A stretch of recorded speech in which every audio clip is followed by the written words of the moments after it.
I want to revisit some of the frameworks that we've looked at before. It's necessary to do that. I think following on from Joe and Dr. Ingram to be, their lectures, one of the important things that the agencies need to do, you've seen this particular framework again that I've used. We need to identify and understand the stages of development of the inmates as they are going into these institutions. Why? Because it's likely, and my colleagues here can confirm, that they're going to replicate at a microcosmic level the very communities they come from. We see it with the gangs. The gangs gravitate towards their colleagues within the gangs, and there are particular codes and ethics they adhere to. Similarly, I know from a British context, and more than likely from a US context, when they go into prison, they gravitate towards those of like-minded ideology, culture, and background. Those that don't, they're coming into an arena of uncertainty, be it non-Muslims who convert or Muslims who come from a generality of communities, the wider, more superfluous community we're looking at as Muslims. And so they're very, very vulnerable and very, very susceptible. Professor Basia Spalik and I wrote an article that was produced in English and released in Turkish last month, The Institutionalization of Islam. And what you've been hearing from Joe and Dr. Ingram here are concerns around that. Because if statutory institutions have a perception of Muslims coming in, they're going to make them gravitate or place them in categories that they are comfortable with. This is potentially disastrous. So understanding the inmate that's coming in, not just their dietary needs, not just the clothes that they're wearing, but understanding their religious direction, their religious underpinning. Do they come from any of these communities? Remember, these are not just the 4 communities we've mentioned before. You could produce this framework for the Sufi community, the Shia community, and the dichotomies that are existing within those. Once you've identified that, you then need to ask yourselves, is that also taking place outside and inside? There was mention of how they, when they're released, how they come out of prison. Are they still within the same community that they were in before? By virtue of their prison release, do they have to relocate? What are all the factors that are surrounding this particular individual? Have we equipped them? I know in the UK, for example, many individuals who were released from prison ended back in prison because they could not cope with what they faced outside. Yet they were told, either go back into your community and familiarize yourself, that's where the crime, that's where the extremism, that's where the radicalization was, or they moved them to different environments and they couldn't cope or adjust there because it was an alien environment for them. This was a framework that I developed during my PhD studies, and I adapted that from an altogether different field of research, management, the life cycle of organizations, and I took that and adopted it to see if I could test that regarding converts and Muslims who were returning to Islam. And you'll see there are 4 stages there. The founding stage. The founding stage is a very new developing stage for an individual. They're very susceptible, very vulnerable at that stage because they lack knowledge. What they have is religious vigor. What they have is emotion. Their learning and their knowledge is garnered from abstract understandings. They haven't experienced what they're learning. They then move to the overzealous stage of the youthful foundation. And if you look at many of those who have gone to Syria, Iraq, the Richard Reeds, the shoe bombers, the Zacchaeus Mousawis, and you listen to their rhetorics in court, you'll see it's overzealousness. You'll see misplaced understandings of the religion, as Dr. Tahir had mentioned earlier on. And these particular areas here are highly politicized, vulnerable stages. When inmates are coming into prison, do we even know what stage they're at when they come in? Do we know these stages? If we capture them And I don't mean literally chains capture them. I'm talking about when they come in with their mental states, with their religious states, conditions. If we are able to engage with them at this stage and provide a discernible context of learning, then we're starting in the right direction. But this is not just for the Muslim chaplains. This is for the institutions themselves. So again, we go back to what was mentioned earlier. If there is this partnership, these discussions can take place. The Muslim experts can come in and take time to establish, to determine where these Muslims are.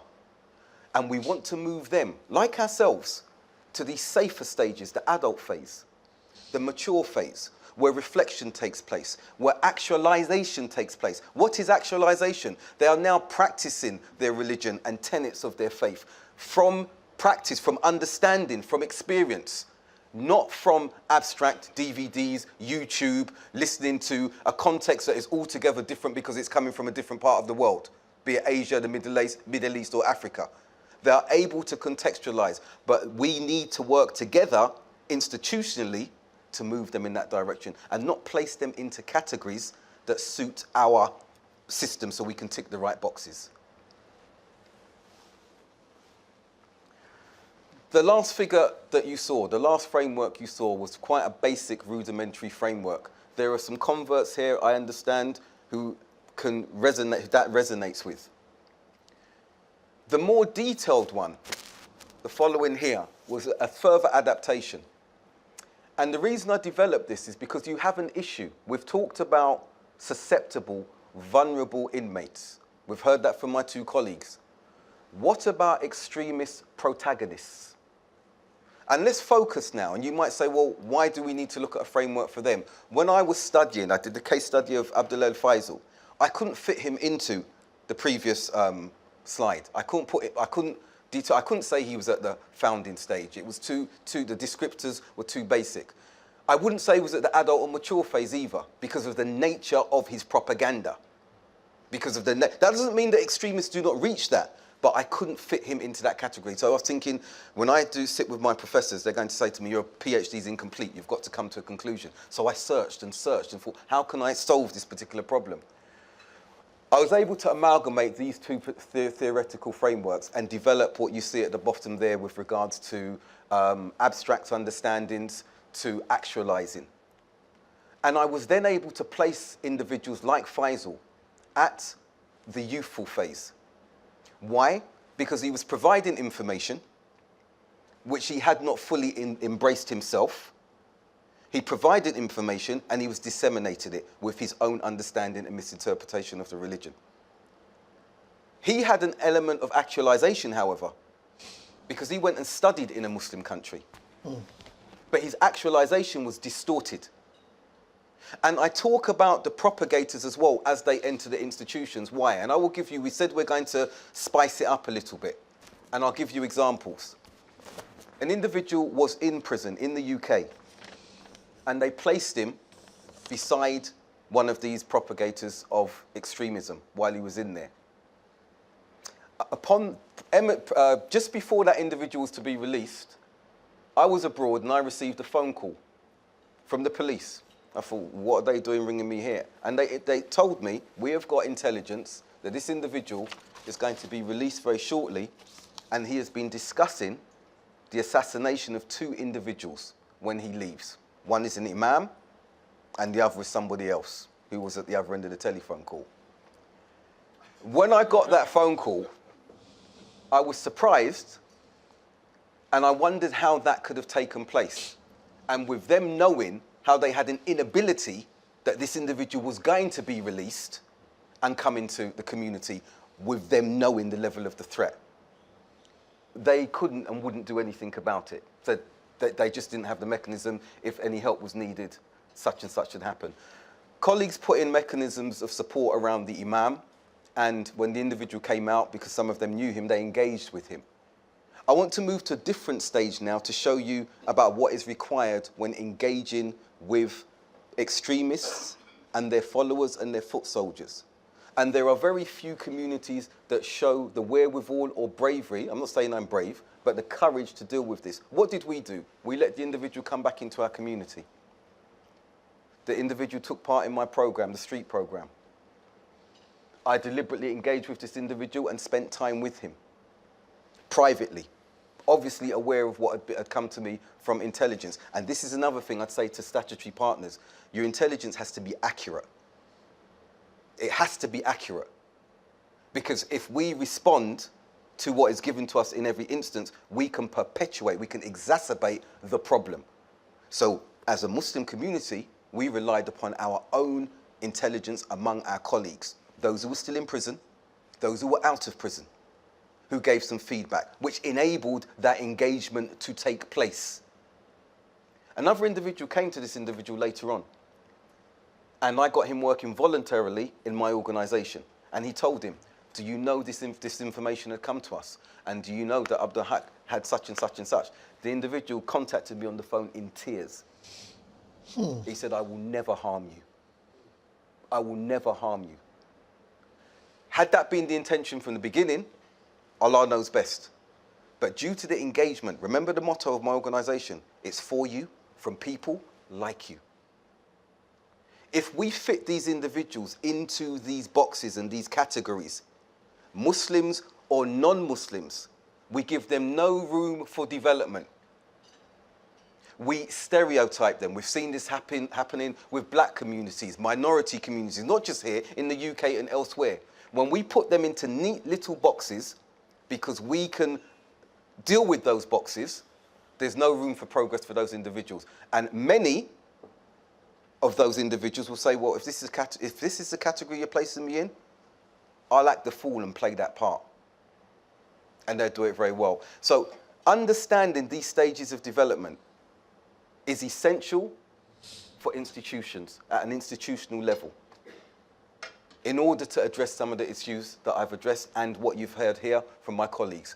And I'll conclude there. There's a description of those levels that are there. And if you've got time to read them, please do take time to have a look at them on how the most rudimentary understanding needs to progress to a level of wisdom where individuality, where responsibility, as Joe has mentioned, is taken on by the individual.